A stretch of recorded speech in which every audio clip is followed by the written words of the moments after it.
सगळ्याच शहरांमध्ये फार मोठ्या प्रमाणात मोठमोठे होर्डिंग्स लागले जातात. पुणे शहर त्याला अपवाद नाही आहे. पुण्यामध्ये सुद्धा फार मोठ्या प्रमाणात अतिशय मोठ्या साईजचे होर्डिंग्स लागले जात आहेत.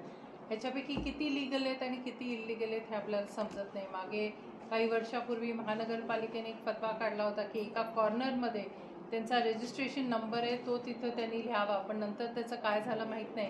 आता नेमके मोठे होर्डिंग्स किंवा कुठलेही होर्डिंग्स असले तर किती लीगल किती इल्लीगल हे समजण्याचं मार्गच नाही आहे. गेले काही वर्षात आपण बघतो पुणे असेल, घाटकोपर असेल, मुंबईमध्ये सुद्धा अनेक होर्डिंग्स पडले आणि त्याच्यात सामान्य नागरिकांना त्यांचा जीव गमवावा लागला आणि एक दोन नव्हते, अनेक नागरिक त्याच्यामध्ये जखमी झाले, दुखापत झाली आणि मृत्यूसुद्धा पावले. ह्या टाईपच्या घटना होऊ नये ह्या दृष्टीने एक नियमावली शासनाने केलेली आहे, पण त्या नियमावलीचं पालन होत नाही ही आज शोकांतिका आहे. आणि म्हणून आता घाटकोपरची जी घटना झाली त्याच्यानंतर माननीय पुणे शहराच्या आयुक्तांनी एक सर्वे काढलेला आहे की कुठले होर्डिंग्स डेंजरस आहेत, कुठले लीगल आहेत, कुठले इल्लीगल आहेत, आणि जर इल्लीगल असतील आणि त्याच्यामध्ये संबंधित अधिकाऱ्याला सस्पेंड पण केलं जाईल या पद्धतीचं सुद्धा त्यांनी एक निर्देश दिलेले आहेत. हे करत असताना आम्हाला असं वाटतं की स्ट्रक्चरल ऑडिट हे महत्त्वाचंच आहे, पण त्याच्याबरोबर दिवसेंदिवस जी ग्रीन कवर कमी होते, जी झाडं कापली जात आहेत, झाडांची कत्तल ह्या होर्डिंगसाठी होते, ती सुद्धा कुठेतरी रोखली गेली पाहिजे. आणि त्यासाठी म्हणून आम्ही आज नियमावली पत्रकारांना देतोय. समीर निकम यांनी अतिशय व्यापक त्याचा अभ्यास केला आहे सगळ्या रूल्सचा, आणि त्या रूल्स प्रमाणे आम्ही आयुक्तांना पत्र देखील देणार आहोत की झाडांच्या संदर्भात असेल, स्ट्रक्चरल ऑडिटच्या संदर्भात असेल, पूर्णपणे त्याचं पालन होणं गरजेचं आहे. ह्या पुढच्या काळात होर्डिंग्सची एकही दुर्घटना होणार नाही आणि एकही पुणेकर त्याच्यामध्ये मृत्यू किंवा जखमी होणार नाही ह्या पद्धतीने आम्ही प्रयत्न करतोय आणि त्या पद्धतीचं पत्र आम्ही आयुक्तांना देणार आहोत.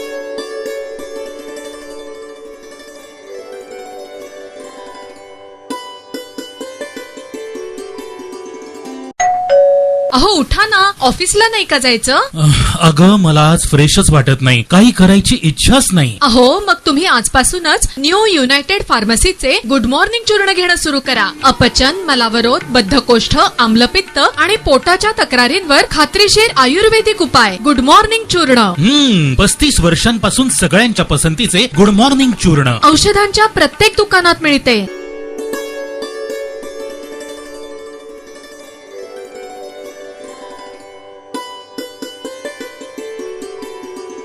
पुणे महानगरपालिकेच्या घरआखा आणि घरसंकलन विभागाने 4 लाख पुणेकरांचं जागेवर जाऊन सर्वेक्षण करण्याचा निर्णय घेतला. एका अधिकाऱ्याने PT3 फॉर्म हा कंपल्सरी केला. एक अधिकारी लोकांच्या घरी जातो आहे. खरं म्हणजे याची कशाची आवश्यकता नाही आहे, तरी देखील हा प्रयत्न का केला जातो आहे हा प्रश्न आमच्या मनामध्ये आहे. PT3 फॉर्म हा लोकांना त्रास देण्यासाठी भरलेला फॉर्म आहे. त्यामुळे त्या फॉर्मची गरज नसताना केवळ या अधिकाऱ्याच्या अट्टहासापायी हा पुणेकरांना त्रास सहन करावा लागतो. करोडो रुपयाचे थकबाकीदार आज आहेत. त्यांच्या मागे जाऊन त्यांच्याकडनं पैसे वसूल करण्याची आवश्यकता असताना प्रामाणिक करदाता त्याच्याकडनं आधार कार्ड घ्या, तो राहतोय की नाही बघा, त्याचे पुरावे काय, हे सगळं बघून यंत्रणा कारण नसताना नको त्या ठिकाणी खर्ची टाकतोय. त्यापेक्षा सर्वांना 40% सवलत द्या. सरकारचा निर्णय आहे त्या तारखेच्या नंतर देऊ नका, पण याला रेट्रॉस्पेक्टिव्ह इफेक्ट देता येणार नाही. आयुक्तांनी याच्यामध्ये लक्ष घालावं, पुणेकरांना न्याय द्यावा. पुण्याचे सर्व लोकप्रतिनिधी याच्यामध्ये आवर्जून लक्ष घाला. हा फार गंभीर असा विषय आहे. पुण्याचं उत्पन्न वाढवायचं असेल तर ही यंत्रणा कर बुडव्या लोकांच्या पाठीमागे लावा. प्रामाणिक करदाता पुणेकराला त्रास देऊ नका, ही आमची भूमिका आहे.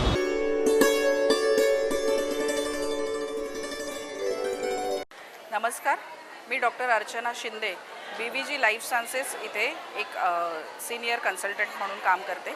आज श्रीमंत दगडूशेठ गणपती हलवाई ट्रस्ट आणि BVG लाईफ सायन्सेस यांच्या विद्यमाने आपण कॅन्सरसाठी मोफत रुग्ण उपचार हा कॅम्प आपण अरेंज केला आहे. यासाठी बरेच महाराष्ट्रातनं बऱ्याच ठिकाणावरनं पेशंट आज आलेले आहे.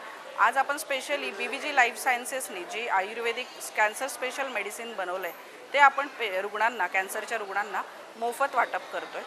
आम्ही जे औषध जे बनवलेलं आहे हे स्पेसिफिकली हर्बल एक्स्ट्रॅक्टचं आणि जे कॅन्सरच्या सेलवर काम करणारं असं औषध आहे.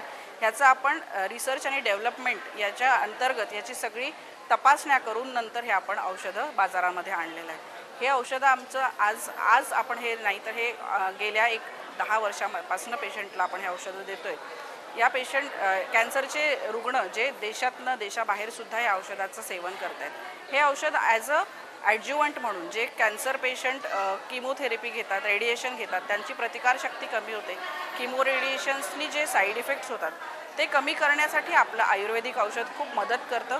त्याचे जे साईड इफेक्ट आहेत, उष्णता आहे, वजन कमी होणं आहे, केस गळणं आहे, नंतर कॅन्सरमुळे जो विकनेस येतो, ह्या सगळ्या गोष्टींवर जर आपलं आयुर्वेदिक औषध सोबत आपण जेव्हा सुरू करतो तेव्हा पेशंटला कॅन्सरचे जे होणारे साईड इफेक्ट आहेत हे कमी होतात आणि रुग्ण पूर्ण प्रकारे जे कॅन्सरची दिलेली ट्रीटमेंट आहे ती पूर्ण घेऊ शकतो.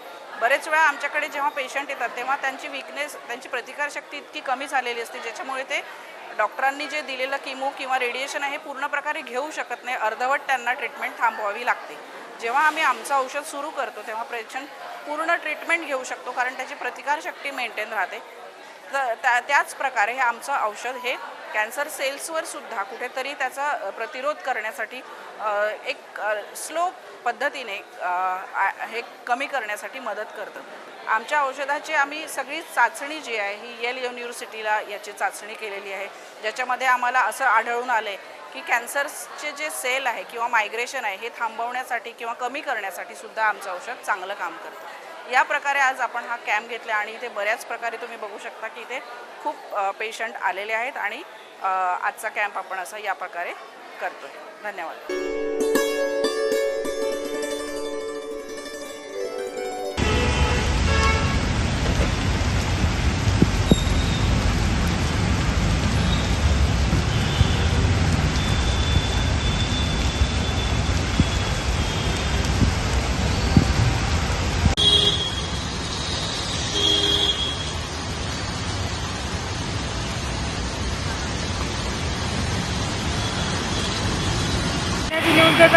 हा आज उद्या सकाळ पेपरमध्ये